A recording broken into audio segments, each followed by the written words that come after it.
Sisters and brothers of America.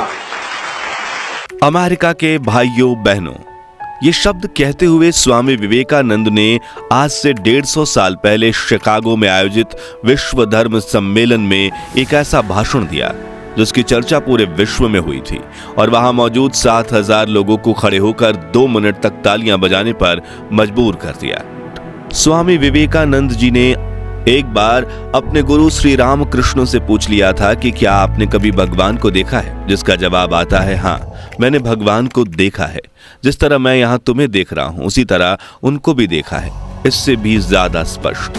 Swami Vivekananda ji ने अंग्रेजों की गुलामी के जंजीरों में बंधी हिंदुस्तान की युवा पीढ़ी से कहा था, उठो जागो और तब तक मत रुको जब तक लक्ष्य की प्राप्ति ना हो जाए। और जिन्होंने अपनी बातों में कई बार वेस्टर्न कल्चर को धोया था, लेकिन फिर भी अमेरिकी अखबार उनकी तारीफ में लिखते थे कि स्वामी विवेकानंद दुनिया के सबसे महान व्यक्ति हैं। लेकिन वो कहते हैं ना, जिंदगी हर किसी का इम्तिहान लेती है। जीवन में उन्होंने दर दर की ठोकरें खाई, भूखे प्यासे कई दिन गुजारे, उनका शरीर 30 से अधिक बीमारियों का शिकार हुआ, लेकिन फिर कैसे उन्होंने अपने मन और दिमाग पर काबू करते हुए खुद को टूटने से रोका।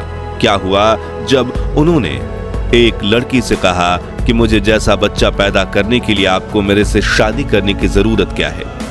और कैसा था एक सामान्य लड़के नरेंद्र का स्वामी विवेकानंद बनने का सफर, और क्या था उस विश्व प्रसिद्ध शिकागो भाषण में। जानेंगे ऐसे ही कुछ किस्से स्वामी विवेकानंद की अनकही अनसुनी कहानियों के इस खास पेशकश में। एक रोज की बात है जब एक अनुयायी ने स्वामी विवेकानंद से सवाल किया कि भारत में तमाम रंग के लोग पाए जाते हैं, काले, भूरे, लाल, इसके बाद भी सब में एकता है, जिसका जवाब देते हुए स्वामी विवेकानंद जी ने कहा था, देखो घोड़े अलग अलग रंग के होते हैं, इसके बाद भी साथ रह लेते हैं, लेकिन गधों को देखो, एक ही रंग के होते हैं लेकिन साथ में नहीं रह सकते।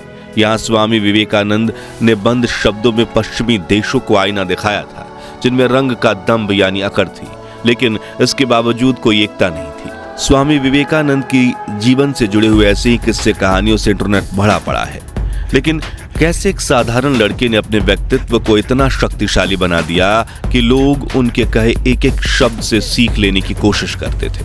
12 जनवरी 1863 कलकत्ता के एक अमीर बंगाली परिवार में स्वामी विवेकानंद का जन्म होता है। बचपन में इनका नाम नरेंद्र नाथ दत्त था और परिवार वाले प्यार से इन्हें नरेन कहकर बुलाते थे।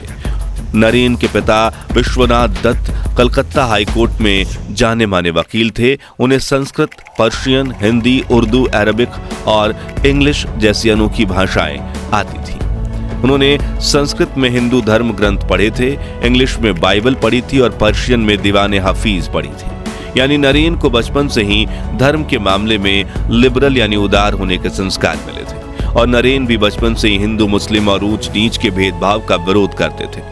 जिससे जुड़ा एक दिलचस्प किस्सा ये है कि एक बार नरेन अपने पिता के ऑफिस में गए जहां हिंदू मुस्लिम के लिए 2 अलग अलग सिगार के डब्बे रखे थे। जो देख नरेन ने उन डब्बों में से एक एक सिगार निकाली और पी गए। जो देख उनके पिता उन्हें डांटते उससे पहले ही वो एक ऐसी बात कह देते हैं जो सुनकर उनके पिता कुछ नहीं बोल पाए। नरेन बोले, मुझे तो हिंदू और मुस्लिम के सिगार में कोई फर्क नहीं दिखा। भेदभाव न करने के अलावा नरेन को अपने पिता से दान पुण्य करने के भी संस्कार मिले थे, क्योंकि उनके पिता विश्वनाथ दत्त काफी चैरिटी करते थे। बड़े होकर स्वामी विवेकानंद ने भी काफी दान पुण्य किया और एक बार जब किसी ने उनसे पूछा कि आप भिखारियों को इतना पैसा क्यों देते हैं, इससे एक बुरा असर पड़ता है, तब उन्होंने कहा, तुम इस बात पर क्यों सर खपाते हो कि भिखारी ने तुम्हारे दिए 1-2 पैसे का क्या किया। मान लो कि उसने इन पैसों को गांजा खरीदने में खर्च कर दिया तो केवल वही प्रभावित होगा, लेकिन पैसे के लिए अगर वो चोरी करने लगा या इससे बुरा तो इसका असर पूरे समाज पर होगा। वहीं नरेन की मां भुवनेश्वरी देवी एक धार्मिक महिला थी और उन्होंने भी अपने बेटे को काफी धार्मिक संस्कार दिए थे। उन्होंने विवेकानंद से कहा था कि अगर तुम सच के साथ खड़े होगे तो अन्याय झेलना पड़ सकता है, मुश्किलें आ सकती हैं, लेकिन कभी भी सच का साथ मत छोड़ना। वहीं उन्होंने ये भी कहा था कि बेटा नरेन, लोग उल्टा सीधा कहेंगे तो तुम अपना सम्मान बचाने की कोशिश करना, लेकिन ऐसा करते हुए कभी सामने वाले को नीचा दिखाने की कोशिश मत करना। नरेन के दादाजी दुर्गाचरण दत्त संस्कृत और पर्शियन भाषा के ज्ञानी थे उन्होंने महज 25 वर्ष की उम्र में अपने परिवार को छोड़कर साधु संत वाला जीवन अपना लिया था। यानी आध्यात्मिकता, ज्ञान और धर्म, इन तीनों महत्वपूर्ण चीजों का संबंध नरेन के साथ स्वामी विवेकानंद बनने के पहले ही जुड़ चुका था। अब आया साल 1871, जब 8 साल के नरेन को मेट्रोपॉलिटन इंस्टीट्यूट में दाखिला दिलवाया गया। नरेन बचपन से ही पढ़ाई और खेलकूद में अव्वल थे। इसके बाद साल 1879 में नरेन ने प्रेसिडेंसी कॉलेज में एडमिशन लिया। पढ़ाई के दौरान ही नरेन को खुले विचारों को समझने और समझाने वाले लोग मिले, जैसे कि मेट्रोपॉलिटन इंस्टीट्यूट के संस्थापक ईश्वर चंद्र विद्यासागर थे, जिन्होंने उस दौर में विधवा हुई औरतों को दूसरी शादी करने की आजादी दिलवाई थी। वहीं प्रेसिडेंसी कॉलेज को राजा राम मोहन राय के नेतृत्व में शुरू किया गया था, जहां फ्री थिंकिंग को प्रमोट किया जाता था। बचपन से ही नरेन को किताबें पढ़ने का काफी शौक था। एक तरफ वो रामायण, महाभारत और गीता जैसे धार्मिक ग्रंथ पढ़ते थे, वहीं दूसरी तरफ इन्होंने John Stuart Mill, Immanuel Kant, Charles Darwin और हर्बर्ट स्पेंसर जैसे पश्चिमी लेखकों को भी अनेक किताबें उनकी पढ़ी थी। साथ ही वो कई आध्यात्मिक किताबें भी पढ़ते थे। इसी के चलते उनके मन में भगवान को लेकर कई सवाल उठने लगे और शायद इसी वजह से उन्होंने अलग अलग समाज और मिशन से जुड़ना शुरू किया। जैसे ही उन्होंने राजा राम मोहन राय के ब्रह्म समाज को ज्वाइन किया, जिसमें आदि शंकराचार्य के अद्वैत वेदांत नियम का प्रचार किया जाता था, जिसमें उन्होंने कहा था, अहम ब्रह्मास्मि त्वम च, यानी मैं भी ब्रह्म, तुम भी ब्रह्म, सब कुछ उसी ब्रह्म से बना है। आत्मा और परमात्मा अलग नहीं है, तो फिर लोगों में क्या फर्क। वहीं उन्होंने केशव चंद्र सेन के 9 विधान से प्रेरणा ली थी, जिनका यह कहना था कि हर एक धर्म सच्चा है। इसके अलावा उन्होंने कई पश्चिमी आध्यात्मिक मिशंस में भी काम किया और हैरानी की बात यह है कि ये सब कुछ उन्होंने महज 20 साल की उम्र तक कर लिया। हालांकि उन्हें अपने उलझे मन के सभी आध्यात्मिक सवालों के जवाब रामकृष्ण परमहंस से मिलने के बाद ही प्राप्त हुए। दरअसल एक बार जब नरेन ने श्री रामकृष्ण से मिलकर पूछा कि क्या आपने कभी भगवान को देखा है, तब उन्होंने कहा, हाँ मैंने देखा है। जिस तरह मैं यहाँ तुम्हें देख रहा हूँ, उसी तरह उनको भी देखा है, इससे भी ज्यादा स्पष्ट। इसके बाद नरेन बार बार रामकृष्ण से मिलने जाते थे।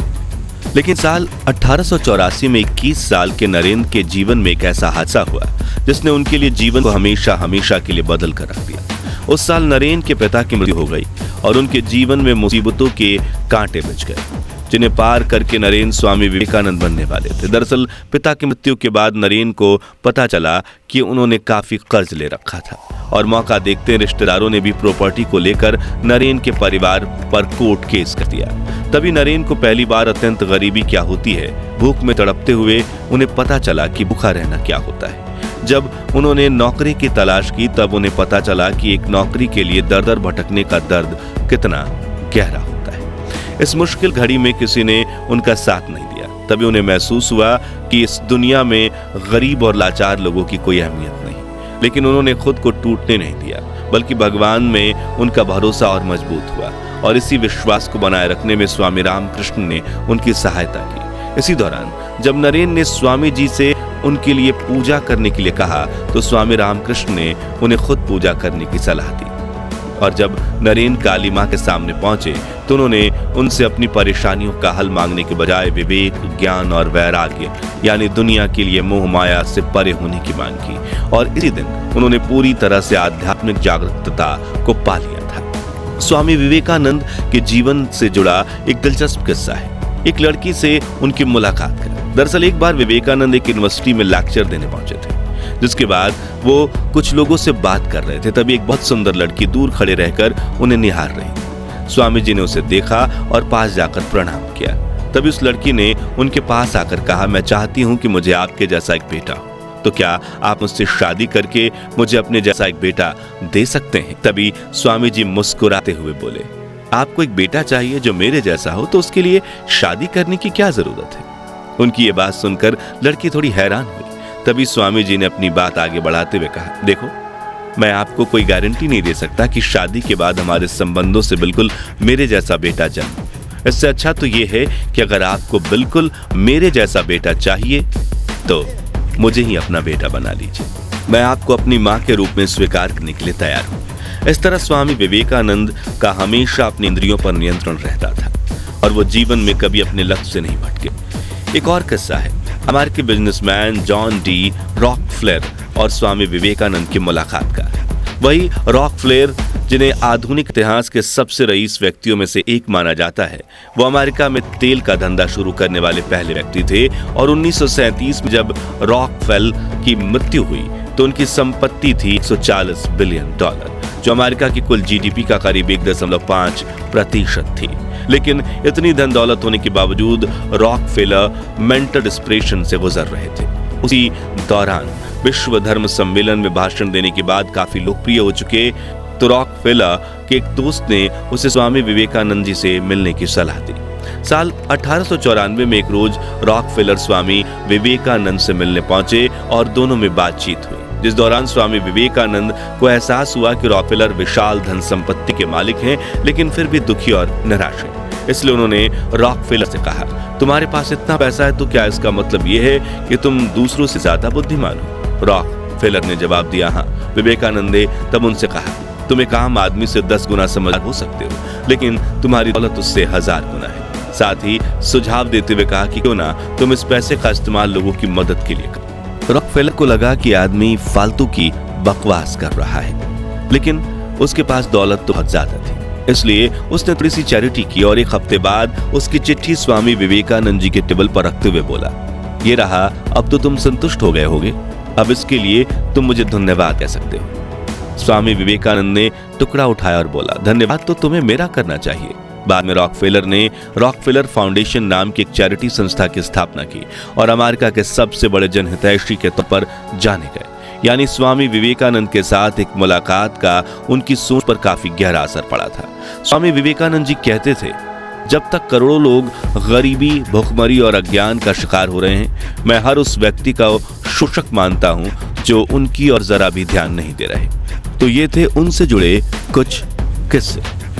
लेकिन क्या हुआ जब 16 अगस्त 1886 के दिन उन्होंने अपने गुरु स्वामी रामकृष्ण को हमेशा हमेशा के लिए खो दिया। सन 1888 में जब उन्होंने साधु बनकर लाहौर से कन्याकुमारी तक भारत भ्रमण किया तो उन्होंने क्या देखा, उन्होंने अपने लोकप्रिय शिकागो भाषण में क्या कहा था और कैसे थे उनके जीवन के वो आखिरी क्षण जब वो 31 बीमारियों से जूझ रहे थे। ऐसे कई सवाल और किस्से कहानियां हैं जिन्हें एक वीडियो में समेटना मुमकिन नहीं। इसलिए अगर आप इस सीरीज का अगला पार्ट देखना चाहते हैं तो कमेंट बॉक्स में नेक्स्ट पार्ट जरूर लिखिए। साथ ही ये भी बताइए कि आखिर क्यों स्वामी विवेकानंद को महान कहा जाता है और उनसे हमें क्या सीख लेनी चाहिए। उम्मीद है आपको ये वीडियो पसंद आई होगी। अगर हाँ तो लाइक और शेयर करके 5100 लाइक्स के लक्ष्य को हासिल करने में हमारी मदद कीजिए और ऐसी अनकही अनसुनी कहानियों के लिए हमारे चैनल को सब्सक्राइब करके पास वाली घंटी जरूर बजा दीजिए। धन्यवाद।